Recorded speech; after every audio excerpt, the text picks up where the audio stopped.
Bayangkan sebuah dunia di mana ekonomi global bisa terguncang hanya karena satu selat sempit di Timur Tengah memanas beberapa hari saja.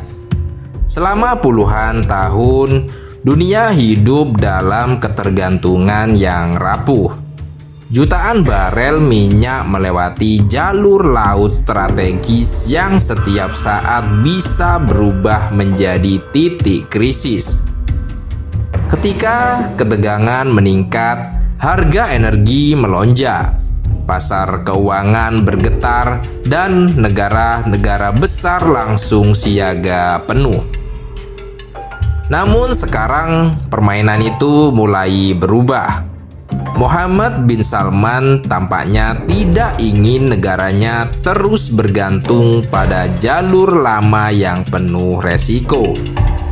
Arab Saudi mulai membangun strategi baru, memindahkan pusat kekuatan energi mereka dari laut yang rawan konflik menuju jalur distribusi darat yang jauh lebih aman.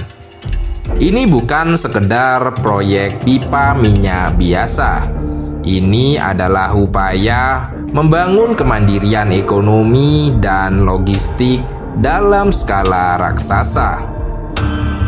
Bayangkan ribuan kilometer pipa membelah gurun pasir, menghubungkan ladang minyak langsung ke pelabuhan di Laut Merah.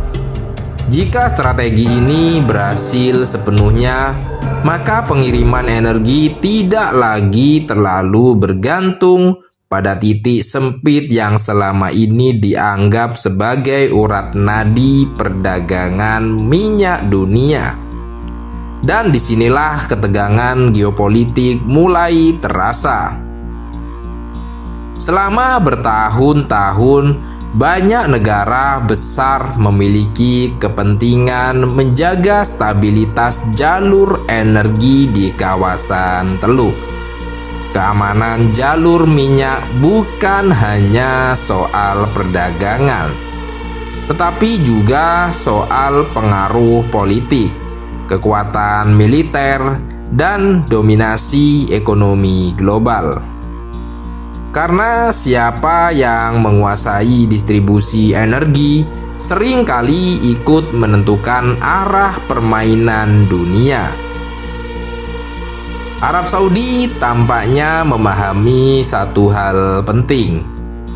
Kekuatan masa depan bukan hanya soal memiliki sumber daya, tetapi juga soal mengendalikan jalur distribusinya.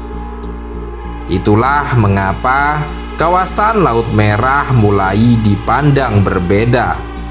Bukan lagi sekedar jalur pelayaran biasa, melainkan calon pusat gravitasi ekonomi baru.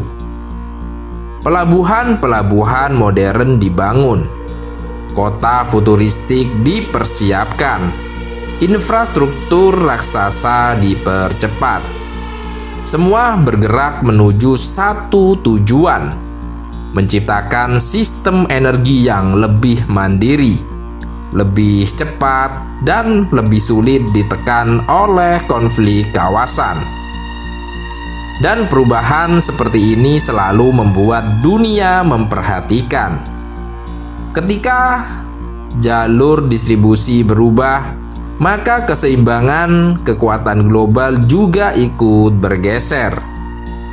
Negara-negara besar kini berlomba mengamankan logistik, energi, teknologi, dan rantai pasok mereka sendiri. Mereka sadar, ketahanan nasional tidak cukup hanya dengan tentara atau sumber daya alam. Yang menentukan masa depan adalah siapa yang mampu membangun sistem yang tidak mudah dikendalikan pihak lain. Lalu pertanyaannya, apakah Indonesia juga sudah berpikir sejauh itu?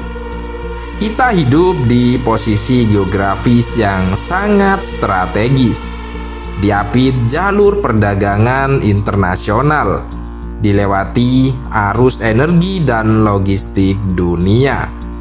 Tetapi peluang besar itu hanya akan menjadi angka di peta jika tidak dibarengi visi jangka panjang dan keberanian membangun kekuatan sendiri. Dunia sedang berubah cepat. Persaingan hari ini bukan hanya tentang perang senjata, tetapi perang pengaruh, infrastruktur, teknologi, dan kedaulatan ekonomi. Dan mungkin masa depan tidak lagi ditentukan oleh siapa yang paling keras berbicara, tetapi oleh siapa yang paling siap membangun.